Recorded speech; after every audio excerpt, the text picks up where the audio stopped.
జోగి రమేష్ అనే వ్యక్తి మైలవరం నియోజకవర్గానికి రాకముందు ఈ నియోజకవర్గం ప్రశాంతంగా ఉంది.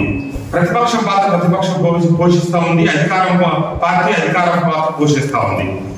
అతను ఇన్ఛార్జిగా వచ్చిన దగ్గర నుంచి తనకంటూ ఏదో గుర్తింపు కోసం అలజడులు సృష్టించడం, గొడవలు చేయడం, దిగజారి మాట్లాడటం, మితిమీరిన ప్రవర్తనతో ఎంతో అలజడి సృష్టించింది నియోజకవర్గ ప్రజలందరికీ తెలుసు.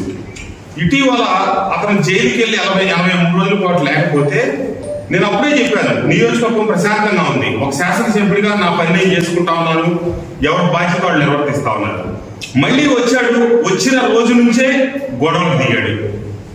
ఈ రోజు ఇప్పుడే నేను ప్రెస్ మీట్ లో మాట్లాడుతూ ఉంటే చూశాను 10 నిమిషాల క్రితం. నా మీద దాడి చేయించారు లోకేష్ బాబు గారు, చంద్రబాబు గారు. ఇది లోకేష్ గారికి చంద్రబాబు నాయుడు వేరే పని లేదా? వాళ్ళు నీ గురించి ఆలోచిస్తారని నిన్ను ఊహించుకుంటున్నావా?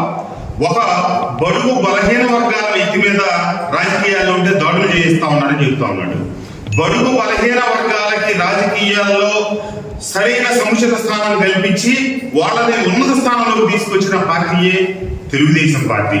అన్న నందమూరి తారక రామారావు గారు పార్టీ పెట్టినప్పటి నుంచి చంద్రబాబు నాయుడు గారి హయాం మొత్తం కూడా బడుగు బలహీన వర్గాలకి పూర్తి స్థాయి ప్రాతినిధ్యం దొరికింది ఇప్పుడే. కాబట్టి వాళ్ళు బడుగులకు అవకాశం కల్పించిన వాళ్ళే కానీ ఎక్కడ ఆటంకాలు సృష్టించిన వాళ్ళు కాదు. మరి నీ వరకు వచ్చేటప్పటికి ఏం జరిగింది? ఎందుకు ఇంత ఇదవుతా ఉంది? నువ్వు వ్యక్తులంటే నీకు లెక్కలేదు, వ్యవస్థలంటే లెక్కలేదు. మొన్న వస్తానే పోలీస్ అధికారులు ఏసీపీ గారిని పట్టుకొని ఏ ఏసీపీ అని మాట్లాడుతా ఉన్నాడు. లేకపోతే ఒక శాసనసభ్యుడు నన్ను పట్టుకొని అరే ఊరే అని మాట్లాడతాడు.